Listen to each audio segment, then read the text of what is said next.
에서 6절까지 제가 한번 읽겠습니다. 에스라 9장 1절에서 6절. 이 후에 방백들이 내게 나와 이르되 이스라엘 백성과 제사장들과 레위 사람들이 이 땅 백성들에게서 떠나지 아니하고 가나안 사람들과 헷 사람들과 브리스 사람들과 여부스 사람들과 암몬 사람들과 모압 사람들과 애굽 사람들과 아모리 사람들의 가증한 일을 행하여 그들의 딸을 맞이하여 아내와 며느리로 삼아 거룩한 자손이 그 지방 사람들과 서로 섞이게 하는데 방백들과 고관들이 이 죄에 더욱 으뜸이 되었다 하는지라. 내가 이 일을 듣고 속옷과 겉옷을 찢고 머리털과 수염을 뜯으니 기가 막혀 앉으니 이에 이스라엘의 하나님의 말씀으로 말미암아 떠는 자가 사로잡혔던 이 사람들의 죄 때문에 다 내게로 모여오더라. 내가 저녁 제사 드릴 때까지 기가 막혀 앉았더니 저녁 제사를 드릴 때에 내가 근심 중에 일어나서 속옷과 겉옷을 찢은 채 무릎을 꿇고 나의 하나님 여호와를 향하여 손을 들고 말하기를 나의 하나님이여 내가 부끄럽고 낯이 뜨거워서 감히 나의 하나님을 향하여 얼굴을 들지 못하오니 이는 우리 죄악이 많아 정수리에 넘치고 우리 허물이 커서 하늘에 미침이니이다. 아멘. 자, 여러분 오늘은 이렇게 이제 신년 예배입니다. 원래 이제 보통 12월 31일 송구영신 예배 밤 11시에 이렇게 예배 드리고 나면은 첫날은 예배를 안 하는 그런 경우도 있고 한데 저는 어제 예배를 좀 일찍 드렸고 오늘 또 이렇게 11시에 모여서 우리가 예배를 하게 되었습니다. 자, 우리 2025년 오늘 어떻게 첫날 잘 주무셨습니까? 네, 안 피곤하시죠? 자, 새롭게 시작하셨는데 우리 옆에 분들이랑 한번 인사를 해보겠습니다. 새해 주님의 복 많이 받으십시오. 자, 시작. 새해 주님의 복 많이 받으십시오. 네, 주님의 복 많이 받으시길 바랍니다. 자, 오늘 말씀을 통해서 새해 주님의 복을 많이 받기 위한 우리의 삶의 그런 태도는 어떠해야 되는가 오늘 말씀을 통해서 한번 살펴보겠습니다. 여러분 오늘 읽었던 우리 성경이 에스라서죠. 에스라 성경인데 에스라는 유다 백성들이 포로 생활에서 귀환하여서 다시 성전을 재건하고 무너진 공동체를 세워가는 그런 내용입니다. 그러니까 이제 이 유다 백성들이 포로 생활을 왜 했냐? 바로 하나님을 버리고 우상 숭배했기 때문에 음란과 각종 죄악들을 범함으로써 하나님의 심판을 당했다는 거죠. 그래서 하나님께서 이스라엘 백성들을 사랑하셨지만 그들은 늘 죄를 지었습니다. 그래서 이제 솔로몬 이후에 북이스라엘 남으로 갈라졌고 북이스라엘은 먼저 망했고 그 130년 후에 또 유다가 망하게 됩니다. 근데 바벨론에 의해서 망하게 됐는데 완전히 멸망당한 것이 아니라 하나님이 이들에게 남은 자들을 남겨두셨습니다. 그래서 그들이 포로 생활으로 끌려가 가지고 고통당하고 70년 정도 아주 고생하고 그렇게 유다를 하나님께서는 회복시켜 주셨다는 것이죠. 근데 하나님께서 멸망시킬 때 이 유다 사람들에게는 멸망과 동시에 회복시킬 것이다. 70년 후가 지나면 이제 회복될 것이다라는 약속을 예레미야를 통해서 미리 주셨습니다. 하나님 이게 이 회복의 역사가 그냥 우연으로 된 게 아니라 하나님께서 다 계획하시고 이스라엘 백성들을 이렇게 징계하고 심판을 하되 그 심판의 기간을 딱 정해 두셨다는 거죠. 한없이 막 뭐라 하고 때리신 게 아니라 요 70년을 딱 정해 두셔 가지고 유다 백성들이 그 70년 동안 아주 고생했고 그렇게 징계받고 그 약속대로 이제 회복되는 게 에스라서의 내용입니다. 그 약속이 그대로 이루어집니다. 그래서 하나님께서는 그 약속을 어떻게 성취하시는가 우리가 이걸 보면 당시의 제국은 메대와 바사였습니다. 페르시아, 메대와 바사. 그리고 그 나라의 황제는요. 한번 따라하겠습니다. 고레스. 근데 고레스는 이전의 왕들과는 다르게 좀 유화 정책을 취했습니다. 자신이 정복한 여러 나라들 있잖아요. 나라가 크면 클수록 이 민족 저 민족 이 신 저 신 온갖 여러 다양한 사람들이 있지 않겠습니까? 뭐 그 다양한 사람들에게 자기 것을 딱 강요하는 게 아니라 당신은 당신 신들 믿어라. 너희들은 너희 신들 믿어도 괜찮다. 이런 민족의 유화 정책을 취했거든요. 그래서 자기들이 정복한 나라들의 신도 존중해주고 그들의 종교도 존중해주면서 일어날 수 있는 반란을 잠재웠습니다. 그들의 마음에 들게 해야지 이 민족 저 민족들이 불만이 일어나지 않고 이 큰 나라를 유지할 수가 있겠죠. 그래서 그런 맥락 속에서 고레스는 유다인들에게 귀환하라는 행정 명령을 내렸습니다. 자, 이스라엘의 하나님은 참신이시다. 너희 중에 그의 백성이 된 자들은 다 예루살렘으로 올라가서 성전을 건축해라. 이렇게 지원을 해주겠다고 약속했던 것입니다. 여러분, 고레스가 믿는 사람이라서 그랬겠습니까? 고레스는 믿는 사람이 아니었습니다. 근데 성경에서는 하나님이 고레스의 마음에 감동을 주어서 그렇게 했다고 기록하고 있습니다. 감동을 주셨어. 에스라 1장에 나오는 내용입니다. 즉 고레스의 유화 정책과 포로 귀환은 다 하나님의 그 마음에 선한 마음을 주셨다는 거예요. 선한 마음을 주셨다. 그가 신앙적인 행동은 아니었어요. 그러니까 내가 하나님을 믿기 때문에 하나님의 뜻을 알고 이 백성 유다로 돌려보내 가지고 그 나라의 제사를 회복시켜 줘야겠다. 성전을 지어 줘야겠다. 신앙적 행동이 아니라 그저 민족 유화 정책으로서 이 민족도 존중해주고 저 민족도 존중해주고 이스라엘 백성도 존중해주는 그런 분위기 속에서 이렇게 돌아가라고 했다는 거죠. 그래서 이 고레스라고 하는 지도자를 보면 하나님을 믿는 신앙인은 아니었지만 이방의 아주 강력한 황제였지만 하나님께서 그 마음을 열어주시니까 이스라엘 백성 편에 서서 여러 가지 정책들을 추진하고 그렇게 나라가 회복될 수 있도록 성전이 재건될 수 있도록 그렇게 역사를 하셨다라고 하는 것입니다. 자, 여러분 하나님이 역사의 주관자라는 말을 아시겠죠? 한번 따라하시겠습니다. 하나님이 역사의 주관자이십니다. 하나님이 역사의 주관자이십니다. 그러니까 하나님이 역사를 다 운행하십니다. 우리가 이것을 잘 알아야만 합니다.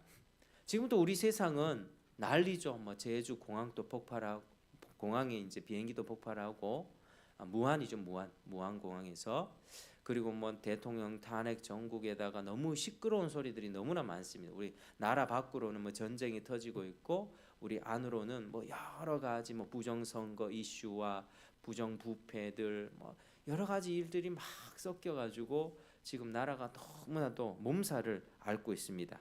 근데 여러분 우리가 기억해야 되는 거는 세상 역사는 원래 이랬습니다. 원래 늘 전쟁이 있었습니다. 우리나라가 언제부터 이렇게 편하게 살았습니까? 일제시대에 침략 당했었죠. 한국 전쟁 당했죠. 공산주의와 막 빨치산 투쟁하면서 나라가 힘들었죠. 그러다가 이제 이승만 박정희 대통령을 통해 가지고 우리나라가 이제 기독교 조선 말기에 기독교를 받아들이고 하나님이 복 주셔서 이렇게 경제 대국을 이뤘는데 우리가 평안의 시기를 좀 이렇게 지내왔습니다. 그때 그 어느 때보다 우리 풍요롭고 부여롭고 돈 내가 벌어가지고 이 아파트도 마련해보고 내 집도 마련해보고 우리 자식 뭐 등록금 마련해서 대학도 보내고 이런 평화의 시기를 우리가 살아왔습니다. 그런데 이제 이 평화의 시기가 계속해서 지금 흔들리고 있다는 거죠. 전 세계적으로 지금 다 흔들리고 있습니다. 경제나 정책이나 뭐 정치나 문화나 사상적인 갈등들 일어나고 있습니다. 근데 우리가 절대로 좌절하지 말아야 됩니다. 왜냐하면 하나님이 이 혼란한 속에서도 하나님의 백성들을 지키시고 그 백성들 교회의 역사를 하나님이 주관하시기 때문에 그렇습니다. 여러분 그것을 잘 믿으셔야 됩니다. 세상 혼란스럽다고 막 교회까지 막 너무 혼란스럽고 막 좌절, 근심, 우울, 절망해서는 절대로 안 되는 것이죠. 왜? 하나님이 주인이시고 하나님이 이끌어가는 역사 속에서 그 혼란을 통해서도 하나님은 모든 것을 합력해서 선함을 이루기 때문입니다. 그래서 하나님은 이렇게 세상 왕의 마음도 움직이셨고요. 그리고 하나님은 유다 백성들의 지휘관들, 지도자들, 백성들의 마음도 또 이렇게 감동을 주십니다. 그래서 그들은 여호와의 성전을 재건하려고 예루살렘으로 돌아가게 됐던 거죠. 이 인원을 세 보니까 5만 명이 좀 안 됩니다. 그런데 참 귀한 사람들입니다. 이방 땅에서 70년 정도 살면 어떻게 됩니까? 자식의 자식을 놓고 아예 그 땅에 적응해 버리게 되죠. 제가 지금 미국에 가서 살면서 70년을 지내었대 요. 저는 그 땅에서 죽겠죠. 제 자식들이 미국에서 살겠고 그 자식들이 나와가지고 완전히 미국 사람처럼 그렇게 살 겁니다. 거의 미국 사람처럼 동화될 것인데 지금 유다 백성들이 바벨론 이방 땅에서 완전히 그 땅에 2세들, 3세들이 돼가지고 다시 돌아온다는 거.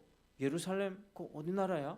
뭐 할아버지한테 우리 고국이라고 들었지만 뭐 거기에 대한 마음이라든가 애착이라든가 그게 별로 없을 겁니다. 그 땅에서 자랐기 때문에. 근데 이 사람들 하나님이 감동 주시니까 우리 아버지 할아버지 때 우리 증조 할아버지 때 있었던 그 예루살렘으로 돌아가자 이런 마음들이 막 일어났다는 거예요. 어떻게요? 하나님이 감동 주셨어. 고레스의 마음도 감동 주시고 이스라엘 유다 백성들에게도 감동 주시니까 사람들이 돌아가자 했던 사람들이 5만 명 정도가 됐고 그렇게 돌아왔습니다. 그리고 성전의 기초 지대를 놓았고 성전 재건을 시작합니다. 여러분 성전을 지었다는 건 다른 의미가 아니라 거기서 이제 하나님을 예배한다는 뜻입니다. 그동안은 하나님을 예배하지 못했고 황폐해졌던 그 성전을 두고 그들은 이제 바벨론에서 유배 생활을 했죠. 포로 생활을 했죠. 이제 돌아와서는 이제 하나님께 예배하고 또 성전의 의미가 뭡니까? 하나님이 임재하신다는 거죠. 하나님이 함께 하신다는 그 하나님의 임재를 이제 갈망하면서 예배를 드렸다라고 하는 것입니다. 그런데 항상 그렇습니다. 주의 일에는 방해들이 만만치 않습니다. 늘 방해자들이 있었어요. 그 땅에 살고 있었던 사마리아인들 그리고 다른 사람들이 참견하고 방해를 합니다. 그래서 고레스가 죽은 다음에 다른 왕들이 일어났을 때 고발하는 바람에 건축이 중단이 되는데요. 16년 정도 중단이 됩니다. 그러다 하나님은 그때 우리 유명한 선지자 구약 성경 거의 끝에 나오는 학개와 스가랴 뭐 이런 선지자들을 막 보내서 다시 한번 사람들의 마음을 감동시키십니다. 그러니까 하나님이 사람의 마음에 감동시킬 때 어떻게 하신다고? 하나님의 말씀을 주심으로써 하나님의 말씀을 선포하게 하심으로써 감동이 일어나서 그들이 헌신하게 되는 것입니다. 뭐 우리가 은혜를 받았다, 하나님 앞에 감동을 받았다 할 때는 뭐 이렇게 찬양을 부르다가 감동 받을 수도 있습니다. 근데 그것보다 더 중요한 것은 찬양의 가사입니다. 가사의 굉장히 성경적인 의미 그리고 설교가 더더욱 중요합니다. 설교 하나님의 말씀이 선포되어질 때 정확하게 선포되어질 때 그 말씀을 내가 딱 받음으로써 그 말씀 받을 때 어떤 사람은 오늘 또 똑같은 말씀이네. 어떤 사람은 내게 주는 말씀이야. 삶이 바뀝니다. 왜 그렇죠? 성령님의 역사가 있기 때문입니다. 말씀 속에서 성령님이 역사하면 그 사람의 마음에는 말씀이 심겨지게 되고 생각, 가치관, 태도 다 바뀌게 되고 헌신하게 되는 것이죠. 그래서 유다 백성들은 어려움을 겪었지만 학개의 책망, 스가랴의 담대한 말씀을 통해서 성전을 다시 짓게 하셨고 그렇게 여러 가지 어려움 가운데서도 성전을 완공할 수 있었습니다. 그리고 6월절까지 지킬 수가 있었다는 거죠. 우리가 에스라 오늘 8장, 9장을 읽었는데 6장까지가 그런 내용이었습니다. 그리고 시간이 이제 많이 흐릅니다. 한 50년 정도가 또 흘러요. 근데 이때 에스라가 이때 돌아옵니다. 에스라는 처음부터 돌아온 사람 아닙니다. 성전을 재건하고 난 다음에 그 땅에서 한 50년 정도의 시간이 흘렀을 때 에스라가 기환을 하는데 에스라는 아론 대제사장 아론의 16대 손이었습니다. 16대 손 제사장 신분이었습니다. 성경은 그에 대해서 어떻게 소개하냐면 그가 여호와의 율법을 연구하는 사람이었다. 하나님 말씀을 진지하게 연구하고 준행하는 사람, 그 말씀대로 지키는 사람, 그리고 율례와 규례를 이스라엘에게 가르치기로 결심했던 사람. 그 말씀을 내가 알고 지켰고 이건 내만 하는 것이 아니라 이 모든 백성들을 가르치고 인도해서 그들을 선하게 인도해야 되겠다라고 하는 영적인 지도자가 에스라였죠. 그래서 아주 모범이 되는 지도자였습니다. 그리고 당시 통치자 아닥사스다 왕이 있었는데 에스라가 귀환할 수 있도록 모든 지원, 군대 지원, 뭐 재정 지원, 가서 제사 드리려면 재물 필요하지 않냐, 짐승 가축들 다 대주겠다, 이렇게 그 나라 왕하고도 관계가 좋았던 사람이었다는 거죠. 근데 에스라에게는 아주 하나의 성품의 특성이 있었는데, 그게 뭐냐면 굉장히 순수했습니다. 굉장히 순수했다는 거예요. 순수한 믿음이란 뭐냐면은, 여러분 만약에 여러분이 어디 아프리카에 선교 간다 할 때 사람들에게 후원을 요청하거나 아프리카 선교 가니까 한 달에 10,000원씩 20,000원씩 후원해 주십시오. 그 나라 가서 내가 생활할 생활비가 필요합니다라고 요청하고 한 달에 생활비 200만 원을 만들어서 가는 것, 이런 사람이 있고, 또 한 사람은요, 하나님이 나를 채워 주실 것이다. 세상 사람들이 이렇게 부탁하지 않아도 하나님이 나를 채워 주실 것이다라고 그냥 기도만 부탁하고 가버리는 사람이 있습니다. 여러분이 보시기에는 어떤 게 더 나은 것 같이 보입니까? 근데 성경에서는요, 둘 다 그렇게 가능하다고 얘기합니다. 우리가 보면은 이렇게 사람들에게 요청해 가지고 돈 다 후원 받아 가지고 가는 거는 조금 믿음이 덜하고, 이렇게 하나님한테만 맡기고 그냥 몸 하나만 달랑 떠나는 게 믿음이 더 좋은 것처럼 그렇게 느껴지잖아요. 그런데 그 두 가지 경우가 다 가능합니다. 근데 에스라는 이게 어떤 축이었냐면, 사람의 손을 빌리기를 싫어하는 편이었습니다. 그러니까 에스라는요, 이런 왕에게 이런 얘기한 적이 있습니다. 하나님의 손은 자기를 찾는 모든 자에게 선을 베푸시고 자기를 배반하는 모든 자에게는 권능과 진노를 내리십니다. 이렇게 얘기했던 적이 있습니다. 그래서 그는 왕으로부터 군대 지원을 얻는 것을 부끄러워했다는 거예요. 하나님이 우리를 지켜주실 텐데 그 왕이 군사 지원해 주겠다고 하는 거, 군사를 지원해 주셔서 그 보호해 주겠다는 그 손길을 거부했다는 거죠. 그러니까 에스라는 군사 지원을 받아도 됐습니다. 그게 하나님의 보호하시는 방법일 수 있거든요. 근데 에스라는 그걸 거부하고, 그런 거 말고 나는 그냥 오로지 하나님의 손길로만 보호를 받고 가기를 원합니다. 여러분, 지금은 우리가 먼 거리 여행할 때 안전하죠. 우리나라는 안전한 편입니다. 근데 아프리카 이런 데는, 필리핀 이런 데는요, 여행할 때 위험합니다. 여행 가방이나 카메라, 핸드폰, 지나가던 사람들이 오토바이 타고 가다가 훔쳐갑니다. 사람 밀치고 소매치기 해갑니다. 그리고 넘어져서 보면 오토바이 타고 저쪽 가버립니다. 치안이 안전하지 않은 곳은 그렇죠. 근데 지금 이때는요, 맹수와 이방인 약탈하는 민족들이 굉장히, 도로가 잘 돼 있는 것도 아니고 사람들이 자기네들 민족들이 때로 몰려다니면서 또 맹수들의 공격이 있었던 그런 상황에서 에스라는 군대의 지원을 거부하고 하나님만 바라면서 가겠다라고 했다는 거죠. 나중에 이제 합류하게 되는 느헤미야라고 하는 지도자인데, 느헤미야는요, 군대 도움을 다 받고 왔습니다. 그러나 에스라는 오직 하나님의 도움만 받고 왔었습니다. 그래서 금식하고 기도하고 그만큼 더 많이 기도했다는 거죠. 그래서 하나님께서 그렇게 도와주셔서 군대의 지원을 받지 않고서도 안전하게 귀환할 수 있었습니다. 그러니까 그만큼 순수했던 사람이에요. 다 하나님 한 분만을 바라며 살 거야. 그래서 하나님 한 분만을 바라던 지도자였다. 그러니까 그 순수한 마음으로 이 예루살렘에 딱 도착했는데, 그런데 와 보니까 어떨까요? 여러분, 제가 만약에 목회자가 그랬습니다. 제 목회자의 기준에 죄를 짓고 제가 늦잠 자고 뭐 성경 안 읽고 하면 성도들이 늦잠 자고 성경 안 읽는 것에 대해서 뭐가 보일까요? 안 보입니다. 근데 목회자가 깨어 있고 기도하고 성경 읽고 부지런하게 살고 새벽에 일어나고 내 기준이 점점 거룩하게 높아지잖아요. 그러면 성도들 중에 기도 안 하는 사람이 보여요. 성도들 중에 말씀 안 보고 늦잠 자고 게으르게 사는 게 다 보입니다. 그러니까 내가 수준이 높고 이렇게 하나님의 뜻에 따라 더 가까워지고 내가 더 순수해지면 순수하지 않고 타협되고 세상 쫓아가는 것들이 다 보인다니까요.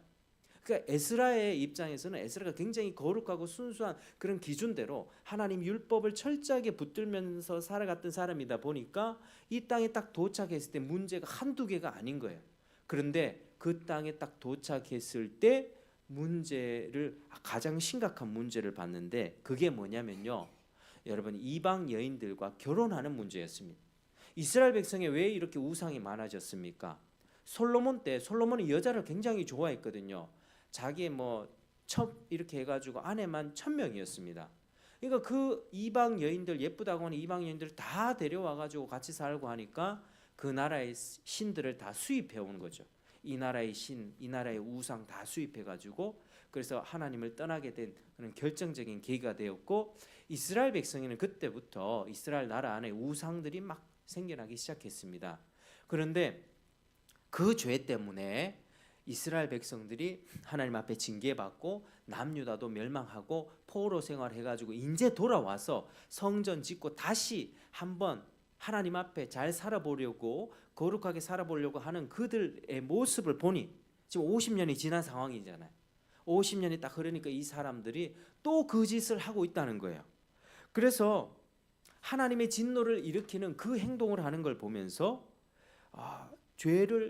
똑같은 죄를 또 저지르는 걸 보면서 에스라의 마음은 너무도 아팠다는 것입니다. 여러분 사람이 그렇게 어리석습니다. 사람은요 내가 오늘 기도했습니까? 그러니까 난 내일은 기도 안 해도 되겠지. 아니요 그게 아니라니까요. 이게 오늘 내가 신앙이 괜찮다고 내일까지 보장이 되는 게 아니라고 하는 것입니다. 이게요 보십시오. 50년 지나니까 또 똑같잖아요. 사람은 그만큼 어리석습니다. 한번 따라 하시겠습니다. 사람은 어리석습니다. 사람은 어리석습니다. 저와 여러분도 마찬가지입니다. 어리석습니다. 하나님이 은혜 주시지 않으면요 우리는 다 완전히 죄를 똑같이 짓는 그런 존재들이라고 하는 겁니다. 하나님께서는 때때로 히스기야 같은 경우, 히스기야도 아주 선한 왕이었거든요. 근데 하나님이 히스기야의 마음을 살펴보고 싶어서 히스기야의 마음을 살펴보고자 하나님이 잠시 떠났다 이렇게 얘기하거든요. 그러니까 하나님이 우리와 늘 함께 해주셔야지 내 안에 죄도 보이고 하나님의 거룩도 보이고 회개도 나오고 하는 것이지 하나님이 우리를 잠시 이렇게 떠나잖아요. 그러면 우리는 어떻게 변할지 모릅니다. 우리가 김정은 욕하고 정치인이 누구 욕하지만 우리 안에 괴물이 자라고 있다니까요. 그걸 하나님이 성령으로 막아주시기 때문에 성령께서 불태워 주시기 때문에 매일 기도함으로써 겸손하게 나갈 때 내 안에 성령의 역사, 내 안에 육신적인 욕망보다 하나님을 향한 거룩함의 열정이 나오는 것이지 우리는요 하나님이 함께하지 않으면은 완전히 악한 그런 존재로 그렇게 살아가게 되는 것이죠. 그래서 인간이 그런 존재입니다. 심각한 것은 방백과 지도자들, 그 돌아왔던 5만 명들의 하나님의 감동받고 돌아왔던 그 사람들의 지도자 그룹들이 그 일에 앞장서서 그 죄를 짓고 있었다는 것입니다. 그래서 에스라는 그 광경을 보자마자 속옷을 찢고 겉옷을 찢고 머리털 수염 다 뜯고 기가 막혀 앉아 있었다는 것이죠. 그리고 보니까 이렇게 누가 다가왔냐 4절에 한번 읽어볼게요. 4절 자 시작. 이에 이스라엘의 하나님의 말씀으로 말미암아 떠는 자가 사로잡혔던 이 사람들의 죄 때문에 다 내게로 모여오더라. 아멘. 하나님의 말씀으로 인하여 떠는 자 있죠. 여러분 하나님 누가 돌보시는지 아세요? 하나님의 말씀을 듣고 떠는 자, 하나님 말씀 듣고 책망과 경고와 회개하라는 메시지 듣고 나 이러면 어떡하지? 지옥 가면 어떡하지? 라고 떠는 자를 하나님이 돌보십니다. 그런데 지금 그 말씀을 듣고도 괜찮겠지. 난 내일, 다음 달, 내년부터 다음 이런 식으로 자꾸 미루잖아요. 그러면 그 사람 하나님 말씀 듣고 떠는 게 아니라 하나님의 말씀을 무시하는 겁니다. 그 사람에게는 하나님의 은총을 기대할 수가 없는 거예요. 지금 내가 말씀 딱 들었을 때 듣고 돌이키는 자에게만 하나님의 은혜가 임합니다. 에스라가 이렇게 다 머리를 뜯고 수염을 뜯는다는 거는요. 그 시대의 수염과 머리털이라고 하는 거는 권위를 상징했고 힘을 상징했습니다. 아주 풍성한 은혜를 상징했는데 그걸 다 뜯었다는 것은 완전히 우리 망했다라고 하는 그런 슬픔의 표시, 애통의 표시였습니다. 그래서 저녁 제사 드릴 즈음에 근심 중에 일어나서 옷을 찢은 채 무릎을 꿇고 하나님께 손을 들고 기도를 시작했습니다. 그게 9장 6절입니다. 9장 6절. 자, 시작. 말하기를 나의 하나님이여 내가 부끄럽고 낯이 뜨거워서 감히 나의 하나님을 향하여 얼굴을 들지 못하오니 이는 우리 죄악이 많아 정수리에 넘치고 우리 허물이 커서 하늘에 미침이니이다. 아멘. 여러분, 이게 에스라의 고백이었습니다. 하나님이여 내가 부끄럽고 낯이 뜨거워서 감히 나의 하나님을 향하여 얼굴을 들지 못하오니 이는 우리 죄악이 많아 정수리에 넘치고 우리 허물이 커서 하늘에 미침이니이다. 그러니까 하나님을 향해서 이 죄를 아주 깊이 탄식하면서 회개를 시작했다라고 하는 것입니다. 자, 그런데 에스라가 어떤 사람이라고 했죠? 수준이 굉장히 높은 사람이라고 했죠. 순수하고 거룩하고 하나님의 말씀을 하나라도 더 지키려고 했던 그 열정의 사람이 에스라였습니다. 근데 에스라가 기도할 때 하나님 저들의 죄를 용서해 주십시오라고 기도하지 않고 어떻게 기도하는가 한번 보십시오. 여러분 7절에 어떻게 되어 있습니까? 7절에서 우리 에스라의 기도가 쭉 나오는데 제일 많이 반복되는 단어가 있습니다. 7절부터 한번 맞춰 보십시오. 맞추신 분에게는 제가 맛있는 거 사드리겠습니다. 맞습니다. 정답. 우리입니다. 우리. 자, 7절 보면 우리 조상 때로부터 오늘까지 또 우리의 죄가 심함에 또 우리의 죄악으로 말미암아 우리와 우리 왕들과 우리 제사장들을 여러 나라 왕들의 손에 넘기사 칼에 죽으며 사로잡히며 노락을 당하며 얼굴을 부끄럽게 하시며 오늘날과 같으니이다. 8절 이제 우리 하나님 여호와께서 우리에게 잠시 동안 은혜를 베푸사 얼마를 남겨두어 피하게 하신 우리를 그 거룩한 처소에 박힌 못과 같게 하시고 우리 하나님이 우리 눈을 밝히사 우리가 종로로 타는 중에서 조금 소생하게 하셨나이다. 우리가 비록 노예가 되었사오나 우리 하나님이 우리를 그 종살이하는 중에 버려두지 아니하시고 바사 왕들 앞에서 우리가 불쌍히 여김을 잊고 소생하여 우리 하나님의 성전을 세우게 하시고 그 무너진 것을 수리하게 하시며 유다와 예루살렘에서 우리에게 울타리를 주셨나이다. 우리 하나님이여 이렇게 하신 후에도 우리가 주의 계명을 저버렸사오니 이렇게 기도합니다. 여러분 에스라 정도 되면 하나님 저들의 죄를 용서하십시오. 저들이 저렇게 죄를 짓습니다라고 하는데 에스라는 국가 민족의 죄를 자기와 동일시해서 우리의 죄를 용서해 달라고 간절히 구합니다. 이 표현을 제가 15절까지 기도를 세어 보니까요. 우리가 26번이 나와요. 우리의 죄, 우리 하나님, 우리 조상들 용서하여 주십시오. 여러분, 에스라는 누구보다 순수하게 하나님을 섬겼던 사람입니다. 그러나 그는 백성들의 죄를 함께 짊어지고 우리의 죄를 용서해 달라고 간청했습니다. 자, 여러분 여기서 하나 물어보겠습니다. 그러면 그는 어떻게 이런 회개를 할 수 있었을까요? 어떻게? 에스라가 타고난 사람이라서 어떻게 이 말씀을 이렇게 이 회개의 그런 기도를 올려드릴 수 있었을까? 어디서부터 회개가 시작될까요, 여러분? 그것은요 모세 율법의 힌트가 있습니다. 여러분 모세 율법에는요 이스라엘 백성들이 아주 중요하게 생각했던 게 모세 오경인데 그 율법이 다 들어 있습니다. 십계명을 비롯해서. 그런데 십계명을 비롯해서 그 말씀 가운데 신명기 28장을 보면 이런 말씀이 있습니다. 순종하면 축복받고 불순종하면 저주를 받을 것이다. 근데 순종하면 축복을 받는다는 내용은 좀 짧아요. 근데 불순종하면 저주를 받게 될 것이라는 내용이 엄청나게 많습니다. 그게 한 3배, 4배가 됩니다. 왜 그런가 하면 불순종할 수 있는 여지가 사람들에게 많기 때문이죠. 불순종하면 너희가 저주를 받게 될 거야. 불순종하면 너희들 자식들 다 끌려가고 칼 맞게 되고 전쟁 당하게 되고 전염병 당하게 되고 부끄러움 당하게 될 거야. 너희 자식들까지 수치를 당하게 될 거야. 이거를요 하나님이 신명기 28장을 통해서 말씀해 주셨어요. 그러니까 에스라는 그걸 알았던 거예요. 자기 민족과 백성들이 이 바벨론에 끌려가서 70년 동안 부끄러움 당하고 성전이 회파되고 예배드리지 못했던 그 삶을 돌아보면서 우리가 하나님 앞에 죄를 지었기 때문에 우리가 이런 부끄러움 당한 거야 라는 걸 알게 됐다는 거죠. 여러분, 회개는요, 먼저 말씀에 대한 지식이 있고 그 말씀 가운데 성령께서 깨닫게 해주시는 은혜가 있어야만 회개가 있습니다. 회개는 가만히 있는데 그냥 회개되는 게 아니라 하나님의 말씀을 쭉 보면서 하나님이 이런 분이지, 하나님이 이런 분이야, 이럴 때 축복해 주시는 분이야, 하나님이 이렇게 불순종할 때는 저주하시는 분이야, 이거를 알 때요, 그 말씀 가운데 성령님이 겸손하게 몰아가시면서, 그러니까 바벨론 포로 생활하는 것 같이 두드려 맞고 비참하게 아주 그렇게 생활하는 가운데에서 성령님이 그 말씀 가운데 딱 깨닫게 해주시면서 하나님 내가 잘못했습니다, 회개가 나온다니까요.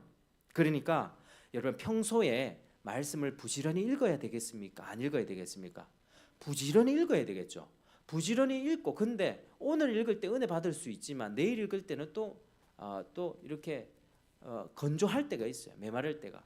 그러나 그럼에도 불구하고 말씀을 계속해서 넣어둬야 됩니다. 왜? 성령님이 언제 역사할지 모르기 때문이죠. 우리를 겸손하게 하셔서 겸손하게 구할 때 하나님이 주신다니까요. 하나님은 준비가 되어 있습니다. 근데 우리가 구하지 않기 때문이고 우리가 담아두지 않기 때문이죠. 1년 52주의 예배 생활 동안에, 설교 시간 동안에 여러분 언제 은혜를 받습니까? 52주 내내 은혜 받습니까? 아니죠. 어떤 때는 졸다 가기도 하고, 어떤 때는 은혜 받기도 하고, 어떨 때는 지루하기도 하고 하죠. 그러나 52주 예배 가운데 하나님이 분명히 주신 은혜가 있단 말입니다.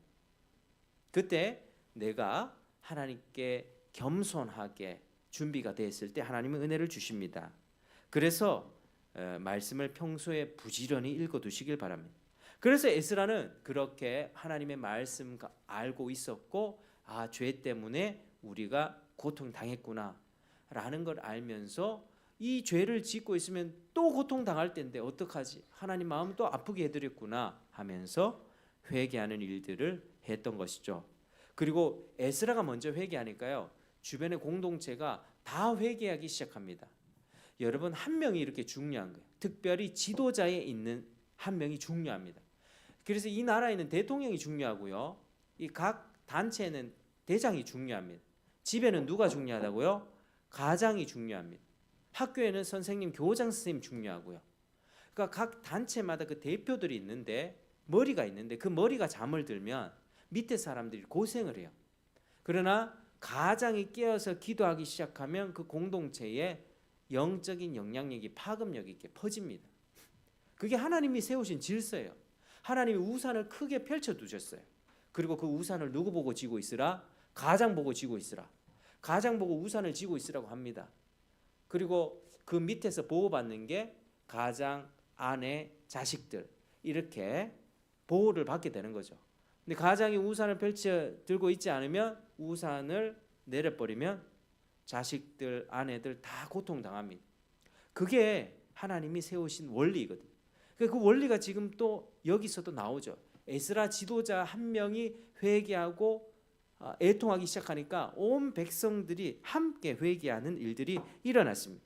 그리고 이방 여자를 아내로 삼은 자들은 어떻게 결단했냐? 그 아내를 다 쫓아내라. 여러분, 이게 죄의 대가예요.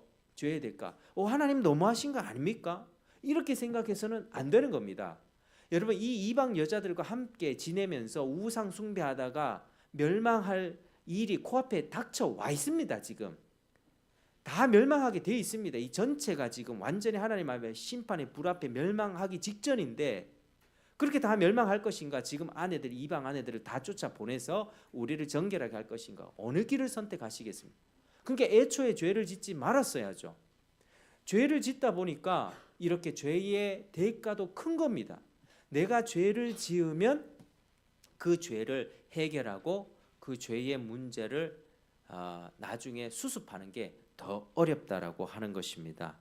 여러분, 그래서 그들은 자기 아내를 지킬까, 하나님의 뜻을 따를까 하는 와중에, 물론 반대하는 사람도 몇몇 있었습니다. 그러나 대부분은 아내들을 다 쫓아냈습니까? 아내와 자식들 다 쫓아냈고 인간적으로 눈물 나겠죠. 결혼해서 같이 살던 사람들이니까 다 쫓아내서 그들의 신앙을 정결하게 순수하게 지킬 수 있었습니다. 자, 여러분, 이 회개는요, 하나님을 향한 신앙을 회복하기 위한 구체적인 행동이 따라와야 되는 거예요. 내가 하나님 앞에서 어떤 일에 대해서 자복하고 회개한다면 그 죄를 다시 범하지 않기 위해서 지금 그 죄의 열매가 되는 부분들은 잘라내요. 아프죠. 자르는 게 수술하는 과정이 아프다니까요. 그걸 잘라내고 도려내고 버리는 과정이 자기 부인의 과정이 필요합니다. 하나님 내 잘못했습니다 하고 그냥 입 싹 닫고 있는 게 아니라 그 부분이 발견되면 그 하나님 앞에 회개하고 그거를 고치기 위해서 삶을 바꾼다든지 늦잠을 자지 않는다든지 예배 시간, 말씀 시간을 지키기 위해서 뭔가를 포기한다든지 그런 부분들이 있어야 된다는 것입니다. 직장 생활을 조정한다든지. 그래서 하나님께서는 이 일들을 에스라를 통해서 그렇게 했다는 것이죠. 그렇게 하나님의 사랑을 회복하기 위해서 역사를 진행하셨습니다. 자, 여러분, 오늘 말씀을 이제 좀 마무리를 하겠습니다. 여러분, 새해 첫날입니다. 새해 첫날부터 말씀이 좀 무겁게 느껴지십니까? 회개하라는 메시지가 좀 부담스럽게 느껴지십니까? 여러분, 그러나 회개가 절대로 부담스러운 소리가 아님을 기억하시길 바랍니다. 왜냐하면요, 하나님과 관계를 풍성하게 하고 새해 복 많이 받으세요 하는데 새해 복을 어떻게 받아요? 새해 복 많이 받으세요, 주님의 복 많이 받으세요 하는데 주님의 복을 받기 위해서 가장 첫 번째 과정이 회개라고 하는 것입니다. 회개는 예수님께서 이루신 그 십자가 은혜. 여러분, 우리가 우리 행위로 하나님 기쁘시게 할 수 없고 하나님을 즐겁게 해드릴 수가 없습니다. 하나님과 관계를 회복할 수가 없어요. 그래서 예수님께서 모든 걸 다 해결해 두셨기 때문에 믿음의 자리로 돌아가는 그 행위가 회개라고 하는 것입니다. 그래서 믿음과 회개와 믿음은 같이 가는 것이에요. 예수를 향한 믿음으로 너희도 회개하라. 여러분, 지난 2024년 통해서 지난 실수와 과오들이 뭐가 있었습니까? 내가 뭘 잘못하면서 살아왔는지 여러분 인지가 되십니까? 말씀의 기준하에 내가 뭘 잘못했는지가 여러분 좀 떠오르십니까? 성령의 역사를 간구하시길 바랍니다. 먼저는 회개의 영을 주십시오. 간구의 영을 주십시오라고 기도하시길 바랍니다. 그래서 자복하여 회개하고 떨쳐내시길 바랍니다. 여러분, 회개도요, 내가 회개해야지, 나 오늘 회개해야지 내 의지로 되는 게 아니라고요. 하나님의 말씀이 내 마음에 있고 내가 충분히 겸손해져서 하나님 앞에 겸손하게 무릎을 꿇고 있을 때 하나님의 때에 성령을 통해서 그 말씀을 사용하셔서 내 생각과 마음을 깨우치신다는 거예요. 그때 눈물도 나오고 뉘우침도 나오고 후회도 나오는 것입니다. 내가 회개해야지 해서 되는 게 아니라는 거죠. 여러분, 진정한 회개는요, 내가 그렇게 겸손하게 되어질 때 나오는 것입니다. 내가 내 힘으로 할 수 없구나. 내 힘으로 회개가 불가능하구나. 내 힘으로는 하나님을 붙잡을 수 없구나. 알고 하나님의 은혜와 자비를 구할 때 진정한 회개가 나오는 것입니다. 저는 여기 계신 여러분들 모두가 이 올해에 어떤 복보다도, 물론 뭐 돈 많이 벌면 좋겠죠. 건강하면 좋겠습니다. 기왕이면 건강하고 직장생활도 잘 하셨으면 좋겠습니다. 인간관계도 잘 풀리고요. 그러나 그 어떤 복보다도 먼저 근본적으로 주님과의 관계를 새롭게 되는 그런 축복이 있기를 바랍니다. 어제 저하고 맨날 함께 살아가는 한 남자아이가 있습니다. 그 아이가 이제 연말에 기도 제목 얘기하면서 새해 소망, 주님을 만나고 싶어요. 주님을 만나고 싶어요. 이 얘기를 하는데 참 마음이 너무 감동이 되더라고요. 그러니까 여러분들 마음 소망에 하나님 만나고 싶어요. 하나님 교제하고 싶어요. 구원받고 싶어요.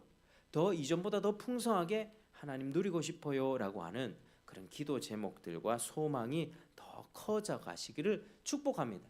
이것 없이 돈 많이 벌잖아요. 이 주님과의 관계없이 물질의 축복받고 건강해지잖아요. 그것 갖고 딴짓 한다니까요. 하나님께서 그걸 주시는 거예요. 하나님은 만복의 근원 되세요. 모든 복의 근원 되세요. 영적인 축복과 물질적인 복과 모든 부요함이 하나님 것이에요. 하나님 아버지가 필요하시면 주신다니까요. 근데 우리는 하나님을 잊어버리고 그냥 이 세상에서 돈 많이 벌고 주일 빠뜨려 먹고 말씀 생활 등한시하고 기도 생활 안 하고 영적으로 쿨쿨 자고 그렇게 살고 있는 거죠.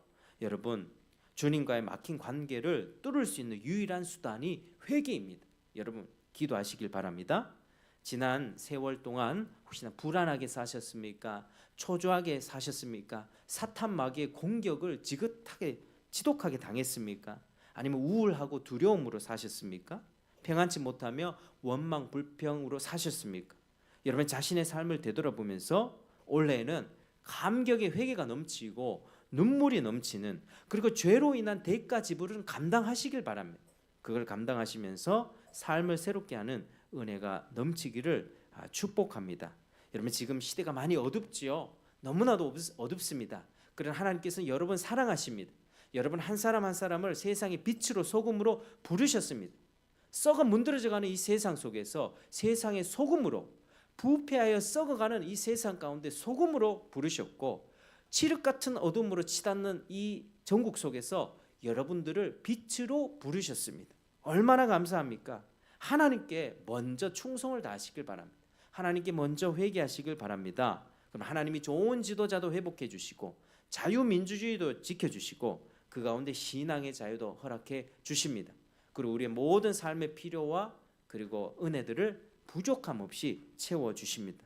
여러분, 삶을 정리하시길 바랍니다. 첫날부터 잘 주님 앞에 엎드리고 하나님의 품에 안겨서 하나님과 사랑의 관계를 누리는 여러분 되길 바랍니다. 그리고 하나님이 행하실 것을 기대하십시오. 여러분, 불안합니까? 하룻밤 지나고 2025년 날짜 하나가 바뀌었는데, 연도 하나가 바뀌었는데 마음이 어떻습니까? 기대감이 있습니까? 소망이 있습니까? 아니면 여전히 울적합니까? 기대하고 소망하고 평안과 기쁨 가운데 하나님의 역사를 바라보시길 바랍니다. 우리가 회개할 때, 우리가 하나님 앞에 엎드릴 때 하나님은 우리가 알지 못하는 그런 계획들, 내가 너희를 향한 계획은 재앙이 아니라 평안이니라, 소망이니라, 생명을 주기를 원하노라. 지금 이 어려운 시기에 모든 문제들도요, 이 지진을 일으키는 거야. 이 땅을 흔들면서 너희들 이 땅 가운데 뿌리를 두면 안 되는 거야. 하늘을 쳐다보면서 살아야 되는 거야. 신앙의 자유, 그 누가 주는 거야? 자유민주주의 누가 주는 거야? 내가 주는 거야. 너희들 죄를 회개하고 나를 바라보라고 하나님이 손 내미시는 것이죠. 여러분, 그래서 올 한 해 하나님의 은혜를 더 깊이 경험하고 하나님의 기쁨이 되는 여러분 되길 바랍니다. 그리고 올해 마지막 2025년 송구영신 예배 때는 감사 제목이 너무나도 넘쳐서 하나님 감사합니다, 얼굴빛이 밝아지고 행복해지고 주님 안에서 기쁨을 누리며 살아가는 저와 여러분 되시기를 주의 이름으로 축복합니다. 기도하겠습니다. 아버지 하나님 감사합니다. 오늘 이 에스라서 말씀을 통하여서 우리에게 회개를 말씀하시니 감사드립니다. 새해 첫날 하나님의 그 사랑의 외침, 회개하고 믿음의 자리로 돌아와라. 이 말씀 우리가 잘 새기고 올 한 해는 죄를 다 떨쳐내고 대가 지불하고 희생하면서 주님을 섬길 수 있게 도와주시고, 이제 게으르지 않고 태만하지 않고 주님을 섬길 수 있도록 주님 품에 깊은 관계를 누리면서 살아갈 수 있도록 도와주시옵소서. 기대와 소망으로 새해를 시작할 수 있도록 은혜를 베풀어 주옵소서. 예수님 이름으로 기도드립니다. 아멘. 자, 여러분 찬송